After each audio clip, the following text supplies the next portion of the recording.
Merry Christmas, Canada. Just in time for Christmas, StatsCan reported the economy shrank 0.1% of GDP in October. This was hard on the heels of a job report outlining the loss of 71,000 jobs in November. On Monday, Finance Minister Bill Morneau delivered a fiscal update detailing how the deficit has gone from 19.8 billion to 26.6 billion and a projected 28.1 next year. And this is before we factor in the cost of the Liberals' election promises. Add to that, inflation is now running at 2.2%, the highest in more than a decade. Retail and wholesale spending is down, as is the manufacturing sector. Economists are downsizing their growth projections to barely over 1%. But good news.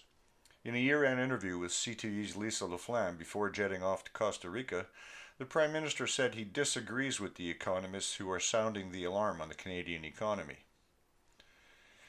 Mill workers in BC are being laid off, as are auto workers in Oshawa. Oil and gas workers in Alberta continue to feel the burn of the policies of this Liberal government. And all this news comes just before Christmas, which should be a time of joy and happiness. But there are a whole lot of Canadians who have no reason to feel joy this season as they face a future of limited income and higher taxes. Make no mistake, this is all the fault of the Liberal government and their economic policies. The imposition of higher payroll taxes on employers, the carbon tax on all Canadians, and more burdensome regulations all contribute to stifling economic growth. One would think this should be obvious to the Liberals.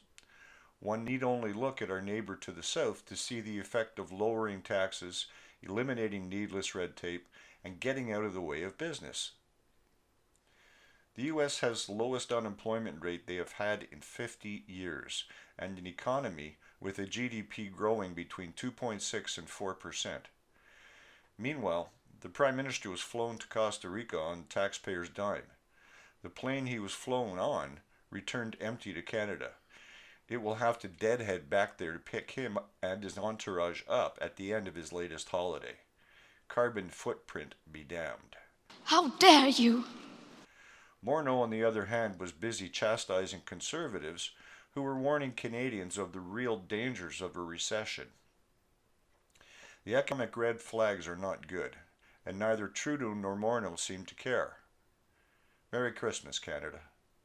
For True North, I'm Leo Knight.